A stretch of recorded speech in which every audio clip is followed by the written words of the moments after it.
All right, so the reason why I'm making this video is that I bought a Possway T3 board for my son, and he loves it. He uses it to commute to and from school. Um, he rode it through a puddle, and ever since then it started to kind of like the performance degraded, and then ultimately it just stopped completely. So I engaged with customer service. We ultimately got it fixed, and so in this day and age, if that happens, then I'm usually satisfied. So really like the boards, but I struggled a lot to find anything online to try to help with troubleshooting anything for myself. No documentation or layouts. And they have some videos like this, but there's not really any explanation around what it is you're doing, or maybe like even the tiniest little thing that you're looking at, what it is. And so I wanted to do that and kind of show the whole thing beginning to end, just in case you run into a situation similar to what I had. So when it stopped working, the first thing that we thought is that it must be the battery. And so I had to go through the process of actually, drop the strike plate there, taking this battery off. And you'll see here is you've got three bolt holes, three here, and then this power connector, and then there's a lower voltage connector for the PC card. This is the old control unit, and then this one here is the new one that they sent me. We had about 5 or 6 email exchanges with me sending them different videos for them to ultimately diagnose that it was this ESC. So I would suggest, if you want to reduce that amount of time, you should go through the process of showing them a battery that actually lights up, show them connecting the battery, show them how when you connect it, show what the light on the front of the unit does, and then show them what happens when you spin one of the wheels and try to accelerate. And from there, they'll be able to figure out like what went wrong. But when I first opened this, the first thing I noticed was this right here, and it's like a piece of metal tape. And what I believe this is actually just a ground cable, but on first sight, I really had no idea. And so not having any kind of reference point or anything, I'm sitting here trying to figure out like where should this thing be connected inside of this housing. So now that I've got a new one, you can see right here, this black wire is actually running here, same tape. And if you can see there, it's just taped against the inside of the plastic. Would have been nice for me to be able to figure out like, okay, that's where that's supposed to be, just to validate that everything is, where it should be. One thing that you'll notice on the new one and the old one at this point, that was not the case when I opened it.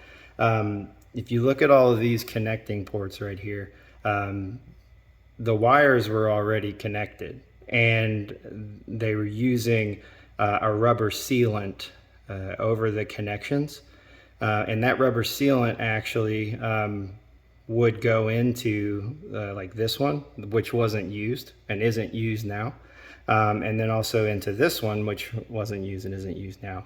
However, the rubber was like so finely applied over all of these that I actually couldn't even tell that they were connectors at all. What it looked like is that they almost assembled this ESC and heatsink together with the wires already coming out. So when they told me that I was going to have to replace this, my question was like, are you sure that's something that I can do? Sure enough, you can, but that rubber was so perfectly flush up against this that it really didn't look like something that there could be connectors underneath there. So don't do what I did.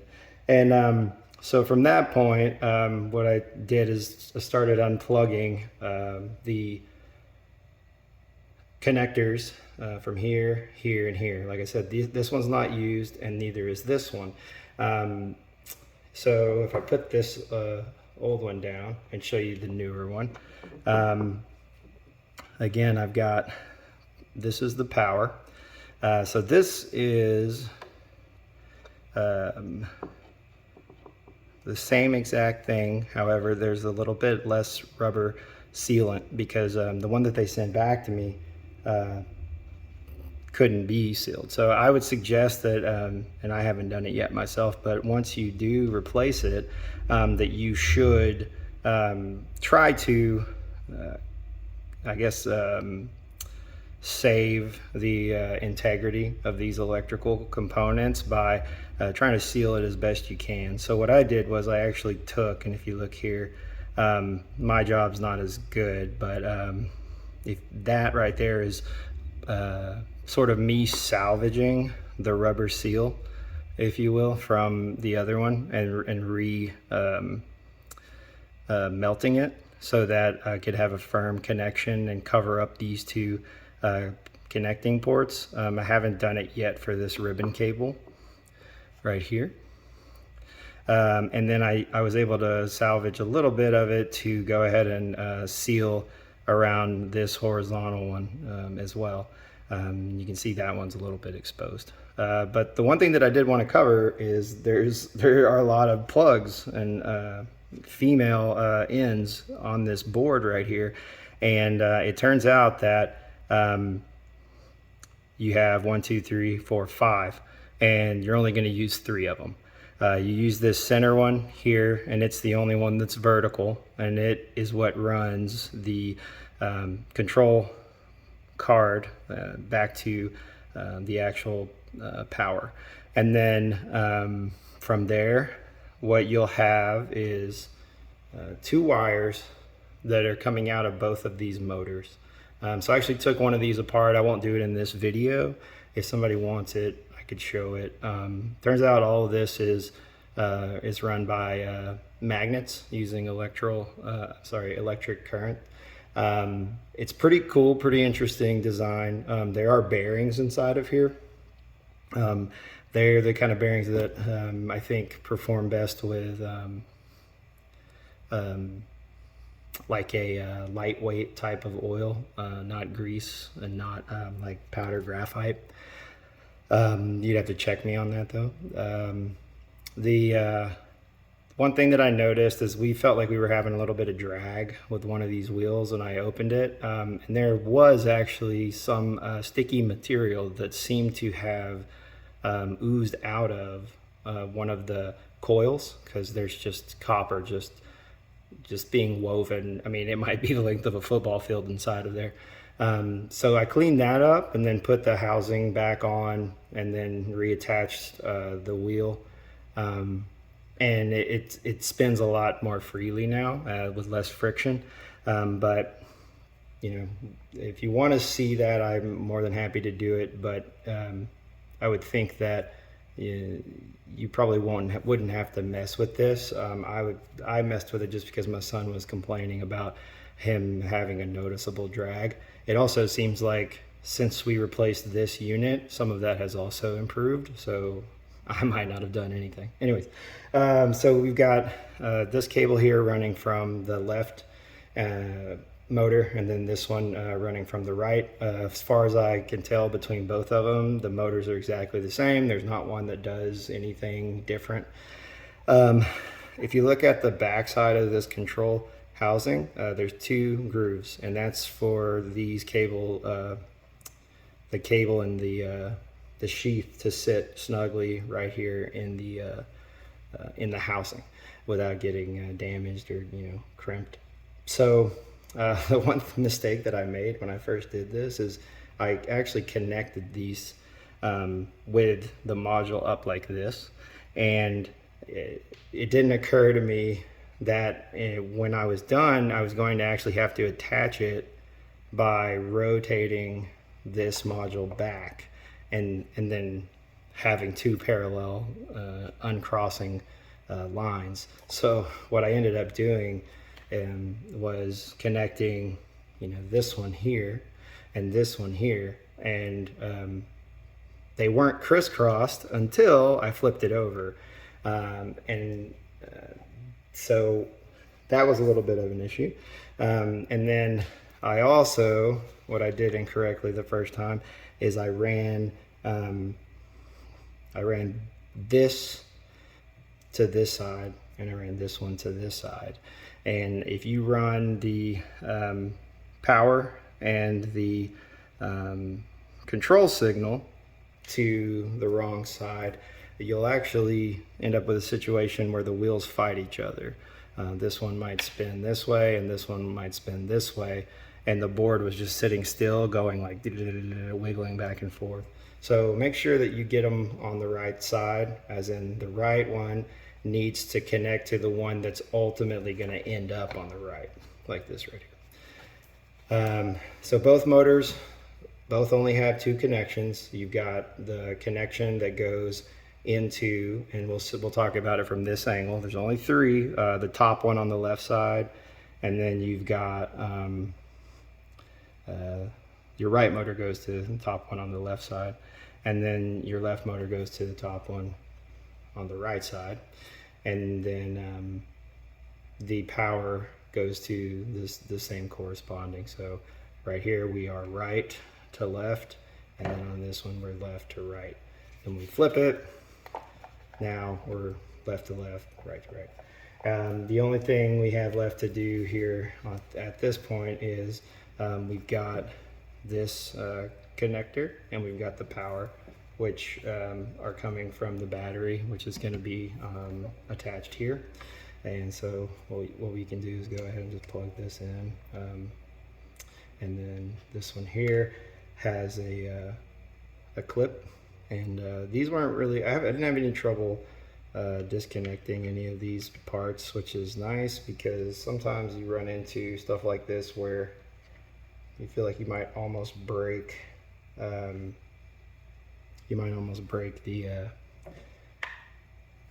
unit, just because you're trying to pull it out with force that it really wasn't meant to have. One thing I noticed is, you see this here, I believe this was their attempt at sort of creating a little bit of a weather barrier between the card and any type of water or something. However, when they sent me the new one, they didn't actually include that. I don't think that this is actually, I mean, it was also the reason why, if you look at it, it's a little bit rusted out compared to the newer one. And you could probably make your own seal that's a little bit better than this. But I haven't followed through and done that yet on this one, but I will in time. Everything from here is connected. Didn't have to do anything with these 2 batteries or that capacitor right there. We got our grounding cable attached to the side wall, and now we just need to rotate it the correct way. And then you have to do a little bit to make sure that all the cables there's really no binding, and that everything is like snugged. There's also, if you notice here, there's a pad. I believe the best thing to do is to make sure that the entire perimeter of your plastic housing is perfectly centered over that pad. And the reason behind that is that that's about the most moisture seal you're going to get, and in order to ensure the quality of that seal, you need it perfectly placed. If you're too far off center, you've probably created a gap where moisture could come in where you don't want it. One thing I'll also point out is that each of the battery and the housing here come with these little metal type of almost like super washers. The reason for those is that these housings are made out of plastic, and it is a good idea to tighten these bolts fairly tight. And if you don't use these, or you lose them when you take them off, you put yourself at risk to accidentally pass one of these bolts through the plastic.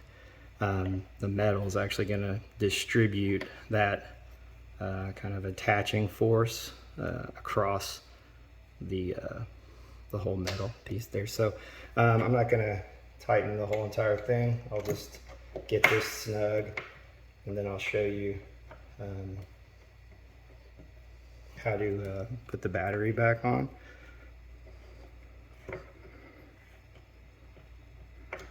Okay, so I still need to tighten these two, but we got the motors connected now to the card. We have the power wires connected. This was for reference, and then we bought the expanded battery so that my son could ride a long time. This one, the cables are actually pretty short, so it hasn't been the most fun one for me to connect, but this one's pretty easy. You just clip it, you hear it snap, and then this one here, you sometimes when you connect it, you'll hear a little pop. They told me in the videos online that was natural and to be expected. So who knows about that? I'm not super smart about things. I just tinker and try not to break them in the tinkering process. Okay, so we've got that power connected. There's a little bit of a cutout in there that you want to make sure that the cables kind of nestle into. Again, don't want anything to get pinched. This is that metal washer again.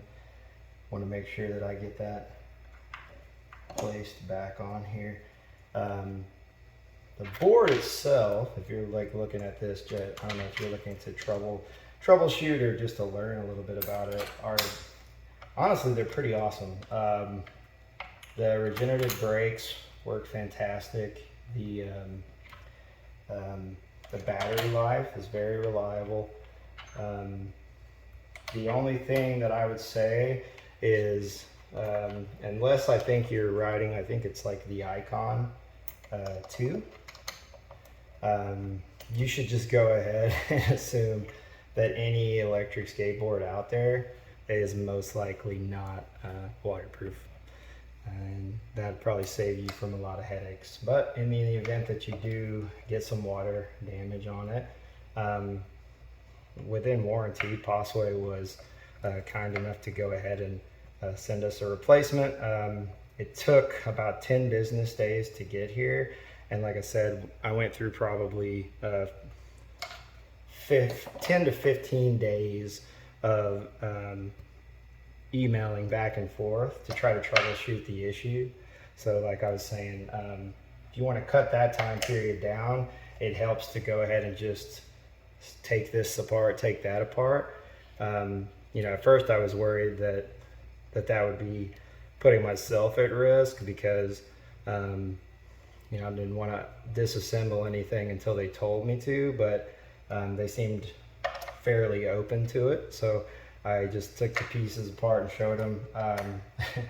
When I kind of got tired of sending emails back and forth, I just, in one sitting, I sat down and did like a 12-minute video to show them every possible setup and scenario. And then they immediately responded back with, your ESC is on its way. So like I said, that part of the process was a little tedious. However, we got it working again, and I didn't pay any extra money, so I'm very thankful. And that goes a long way to keep my business in the future. So anyways, if you have any other questions, maybe about like the wheels or like how to actually detach these wheels, it's not that difficult. I could you know, type about it in the comments, or I could show another video, but just wanted to provide this because I had nothing to go on, and it's I don't know, it was kind of tough, but hopefully it'll be easier for you. Thanks.